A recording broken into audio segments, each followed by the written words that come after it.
Hello students, let's begin with the new topic animal classification. Last year we had studied about plant classification. Now this year we are going to study about animal classification. Now why there is a need to classify the animals? Nearly about 7 millions of animal species can be seen on the earth.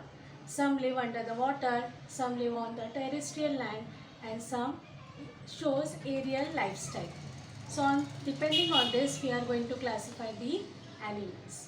तर प्राण्यांचं वर्गीकरण करणं का गरजेचं आहे? कारण एवढी variety आपल्याला सापडते आहे, त्यामुळे त्यांचं वैशिष्ट्य जाणून घेण्यासाठी आपल्याला प्राण्यांचं वर्गीकरण करणं गरजेचं आहे. Now what is the main criteria to classify the animals? Depending upon the presence or absence of notochord. Now what is the meaning of notochord? Notochord means rod-like structure which is made up of nervous tissue and that is present majorly on dorsal side of the animals. Dorsal म्हणजे काय? पाठीच्या बाजूला. Notochord म्हणजे पृष्ठरज्जू. तर notochord असणारे आपण त्यांचं वेगळं वर्गीकरण केलं आहे. नोटोकॉर्ड नसणारे जे असतील त्यांचं आपण वेगळीकडे वर्गीकरण केलेलं आहे. So now kingdom Animalia is divided into two subkingdoms. First subkingdom is non-chordates and second one is chordates. Now in this subkingdom non-chordates we will see some general characteristics of non-chordates. Now what are the general characteristics of non-chordates? First point we can say that body is not supported by rod like notochord. ह्याच्यामध्ये पाठीचा कणा वगैरे नसणार आहे. So body is not supported by notochord. Then secondly, pharyngeal gill slits are absent. Now pharyngeal gill slits, they are the organs of respiration. म्हणजेच श्वसनासंबंधी असणारे जे अवयव आहेत त्याला आपण म्हणूया pharyngeal gill slits. So these are absent in non-chordates. Then third point, nerve cord if present, it is on ventral side. जर nerve cord असेल तर ती कोणत्या बाजूला असते? पोटाकडच्या बाजूला असते. Fifth point we can say that heart if present it is on dorsal side. So these are the general characteristics of non chordates. Now there are 10 phylum which comes under non-chordates. This all phylum or the characteristics of all these phylums we are going to study in detail. So what is the first phylum? Protozoa, Porifera, Cnidaria, Platyhelminthes, Acelminthes, Annelida, Arthropoda, Mollusca, Echinodermata and Hemichordata. These all phylums will come under non-chordates. Now we are going to take information about subkingdom chordates also. Now chordates, what are the general characteristics of chordates? Body is supported by the notochord. Then secondly we can say that pharyngeal gill slits or lungs are present for respiration. श्वसन करण्यासाठी lungs किंवा gill slits असतात अशा प्राण्यांमध्ये. Third point, nerve cord is present on dorsal side of the body and it is hollow. म्हणजे पोकळी वगैरे असते त्याच्यामध्ये. And heart is present on ventral side of the body. म्हणजे पोटाकडच्या बाजूला हार्ट असणार आहे. Now here we are also going to study that which phylums comes under chordates. Phylum Chordata will come under chordates and phylum Chordata will have Urochordata, Cephalochordata and Vertebrata. And these are again, Vertebrata is again divided into 6 classes. Okay, which are the 6 classes? Cyclostomata, Pisces, Amphibia, Reptilia, Aves and Mammalia. So these are the 6 classes which comes under Vertebrata. Now we are also going to study about the criteria for classification of animals. Now what are the criteria for classification of animals? What criteria is used to classify? म्हणजे प्राण्यांचं वर्गीकरण करताना आपण मुख्य कोणत्या गोष्टी लक्षात घेतो? First one is body organisation.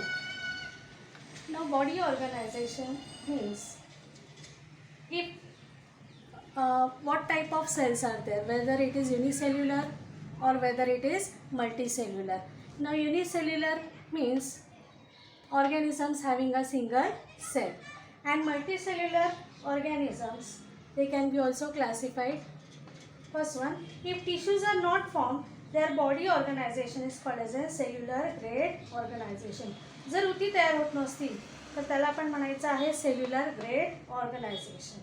In some cases of some animals, cells come together to form tissues. With the help of this, body functions are formed. जर अनेक पेशी मिळून जर उती तयार होत असेल तर त्याला म्हणायचं आहे cellular tissue grade organization. So depending upon this factor also we can classify the animals. Second criteria is body symmetry. Now body symmetry. What is the meaning of body symmetry? In imaginary case, if the body of animal is cut through imaginary axis of body, it may or may not produce two equal halves. That will be called as an body symmetry. The first one we will study is asymmetrical. Asymmetrical इथे तुम्हाला दिसतं की अमिबाचा आकार एकसारखा नाही आहे, asymmetrical आहे. जर याला इमॅजिनरी ॲक्सेसने आपण कोणत्याही अँगलने कट केलं तर आपल्याला दोन इक्वल हाफ मिळणार नाही. So this will be called as an asymmetrical. Okay. Second one is bilateral symmetry. Now what is the meaning of bilateral symmetry? In this type of body, there is only one such imaginary axis of body through which we can get two equal halves. So one such imaginary axis. वरून जर आपण याला cut केलं तर आपल्याला दोन्ही बाजू कशा दिसतील, समान दिसतील. तर इमॅजिनरी ॲक्सेस एका डायरेक्शनला आपण वापरली तर त्या ठिकाणी आपल्याला दिसू शकतं की टू इक्वल हाफ्स आपल्याला मिळतोय. So this type of symmetry will be called as an bilateral symmetry. And the third type is called as an radial symmetry. In this type of body, if imaginary cut passes through central axis but any plane of body, it gives two equal halves. Example, starfish. Now here, imaginary axis if passes through central axis, then you can have two equal halves. And such type of symmetry will be called as an radial symmetry. तर या सिमेट्रीवरून सुद्धा आपण प्राण्यांचं वर्गीकरण करू शकतो. Third criteria is germ layers. What is a germ layer? In case of multicellular animals, germ layers are formed during initial period of their embryonic development, and from those germ layers only different tissues are formed in the body. Now here in this case you can say that some animals will show diploblastic. That means two germ layers will be there. The outer layer will be called as an ectoderm and the inner layer will be called as an endoderm. Mesoderm is absent. That means mesolayer, instead of mesolayer what is there? Non-living layer. So here they are made up of only two germ layers, ectoderm and endoderm. Whereas some animals will show triploblastic. Triploblastic in the sense means they will have three germ layers: ectoderm, mesoderm and endoderm. Ectoderm, mesoderm and endoderm. So three germ layers could be seen in some animals. So this is also an important criteria to classify the animals. Criteria which we are going to study is body cavity. Body cavity is also known as coelom. Now what is the meaning of body cavity? त्यालाच आपण देहगुहा किंवा पोकळी असं सुद्धा म्हणूया. It is a cavity present between body wall and internal organs. शरीराच्या बाहेरचं आवरण आणि आतल्या अवयवांमध्ये असणाऱ्या पोकळीला काय म्हणायचं आहे? Body cavity. In case of multicellular organisms, during the initial period of embryonic development, body cavity is formed from either mesoderm or gut. Now, body cavity is divided into three types: acoelomate, pseudocoelomate and eucoelomate.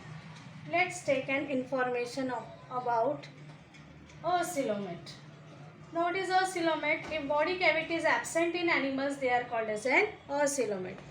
जर अशा प्रकारची पोकळी नसेल तर त्याला म्हणायचं आहे acoelomate आणि म्हणून काही प्राणी ह्या गटामध्ये सुद्धा येऊ शकतील.